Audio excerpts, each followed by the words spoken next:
Bonjour, bienvenue à toutes et à tous sur Comics Party, très heureux de vous retrouver pour un nouveau numéro de Sur les Traces 2 après Hydra la semaine dernière. Place cette semaine au corps des Green Lantern, l'occasion de revoir un petit peu les bases sur ce corps avant d'autres émissions qui reviendront plus profondément sur certains personnages comme Hal Jordan ou encore Sinestro. On se retrouve juste après la vidéo pour parler de quelques comics. Bonne vidéo à toutes et à tous.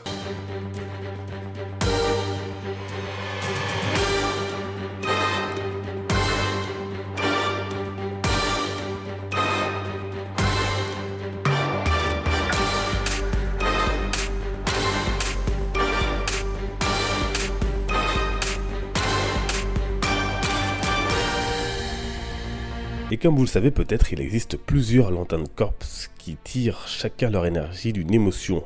Il y a le Red Lantern qui puise dans la rage, le jaune de la peur mené par Sinestro, le bleu de l'espoir, l'orange de l'avarice, l'indigo de la compassion, le violet de l'amour, le noir qui représente la mort et donc l'absence de sentiment, quand le blanc est celui de la vie.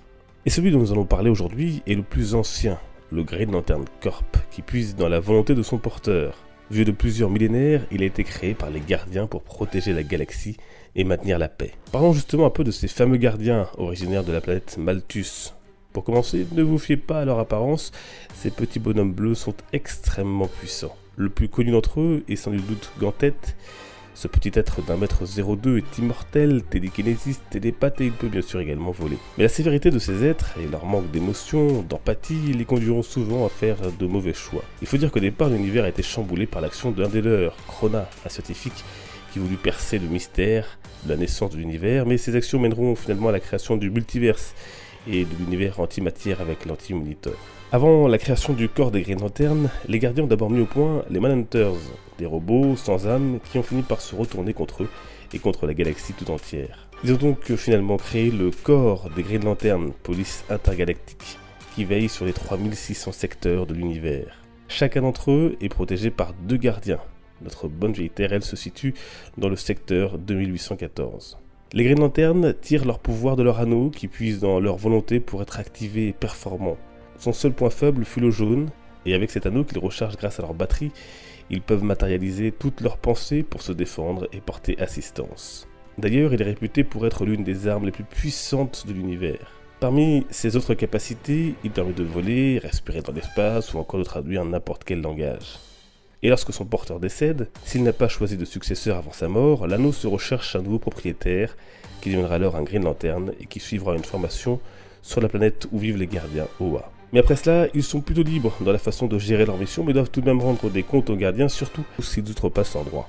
Autre élément indispensable de cet univers, le serment que prononcent les Green Lantern, le voici, en plein jour ou dans la nuit noire, nul mal n'échappe à mon regard, que tous ceux qui devant le mal se prosternent craignent la lumière des Green Lantern.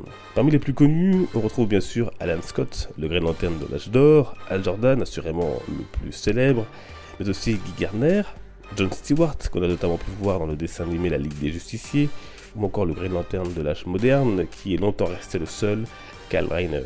Et puis, si vous avez lu le reboot New 52 ou DC Rebirth, vous connaissez sûrement les petits nouveaux, Simon Baz et Jessica Cruz. Vous connaîtrez aussi certains des compagnons de route de Hal, comme le massif Kilowog, ce dernier affecté au secteur 614 s'occupe du recrutement et de la formation des nouvelles recrues. Il y a aussi Abin Sur qui a légué son anneau à Jordan à sa mort.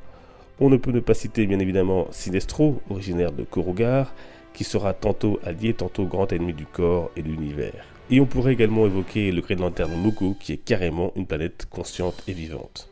Quoi qu'il en soit, l'histoire des Green Lantern est jalonnée d'événements majeurs qui ont marqué l'univers de DC Comics, de Blackest Night par exemple, à d'autres comme lorsque Hal Jordan a été habité par l'entité Parallax et détruit le corps.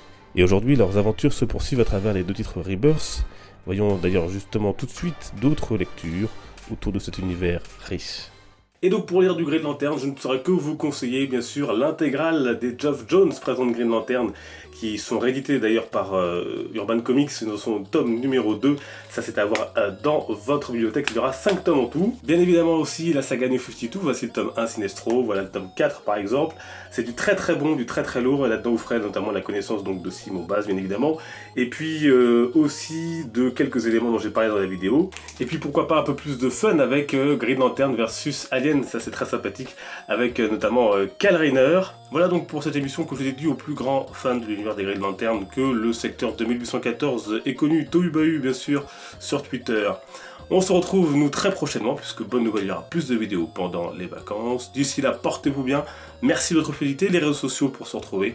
Les comics sont une fête. Ciao.